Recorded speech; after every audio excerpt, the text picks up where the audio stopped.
Hey everyone, Michael O'Brien here, and this week we're going to talk a little bit more about how you can bank on referrals.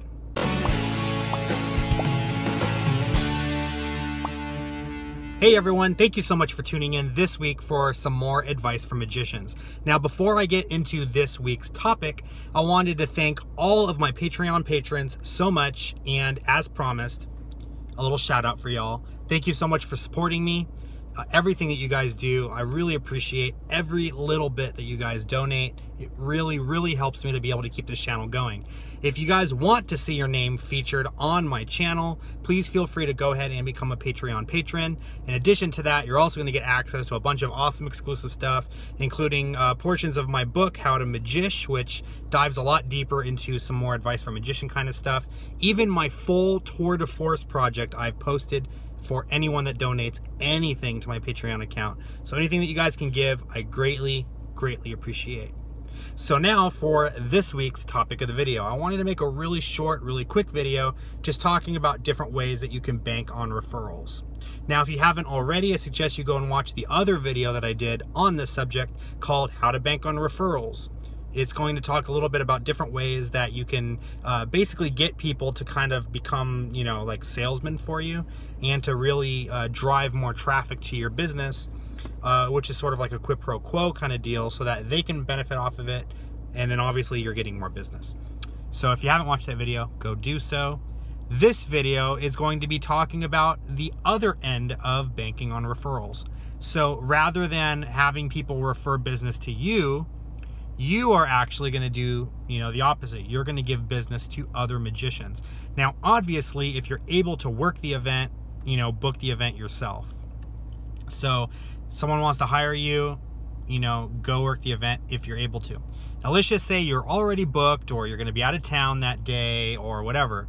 Rather than just saying, sorry, I'm not available, and then, canceling the request for a magician, it's in your best interest to make a circle of friends with other magicians, have a small circle or a small pool of other magicians that you are interested in passing your gigs along to. Now, obviously, you want it to be people that you trust, because in some way, shape, or form, you're endorsing this person, so your name is going to kind of be tied to them a little bit. So obviously, make sure that it's someone that you really trust.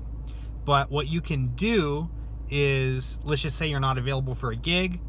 You're going to simply let the client know, hey, you know what, I'm not available, but I do know a bunch of magicians in this area, people that are highly recommended, and if you don't mind, I can actually get you in touch with them, and I can see if they are available.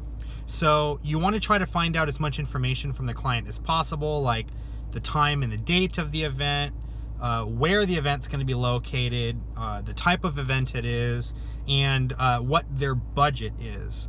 Now, this is very important, because you don't want to be like, oh, what's your budget? Oh, well, our budget's like $100. Don't worry, I know plenty of magicians. And then you give, their information to other magicians, and then no one wants the gig because they think it's too low.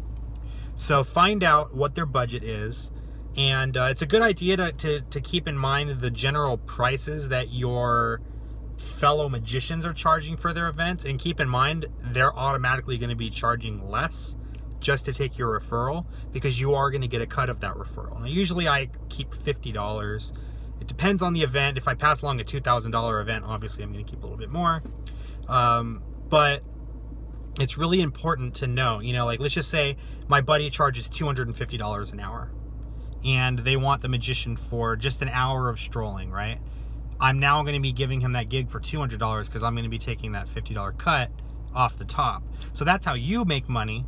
But then obviously, your fellow magician is benefiting, because you're sending them business as well. And the thing that works best about this situation is, like I said, you create the small circle of magician friends that you can pass gigs along to. And then when they're in a similar situation, they're going to do the same for you. So for example, a couple of my really close magician friends, if they are not able to work gigs, they are always sending me their gigs, because they know that I'm going to send them gigs back. So like I said, it's a really good way to make some extra money, even if you're not able to work the event. Rather than sending that money somewhere else, keep that money in your group, in that circle of friends. those friends are going to repay the favor by also giving you gigs. And on top of that, you're earning 50 bucks just, you know, right off the bat, simply for making that connection. So I highly advise, like I said, keep that money kind of in that circle of friends and really consider using referrals to your advantage. Not only is this going to help you make some short-term, quick money, but it's also a great networking tool that's going to allow you to get more business from your friends in the future. Anyways, I hope you guys enjoyed this video. If you did, please go ahead, give a thumbs up. If you haven't already subscribed to this channel, please go ahead and do so. And if you guys have any questions about anything, or if there's something that you guys wanted me to talk about in a future video, go ahead and let me know in the comment section below. I'll be more than happy to discuss anything that you guys have any questions on in the comment section. And if I think that your question is worth making an actual video on, I will be happy to make a video of it. Anyways, thank you so much for watching, and until next time, keep practicing.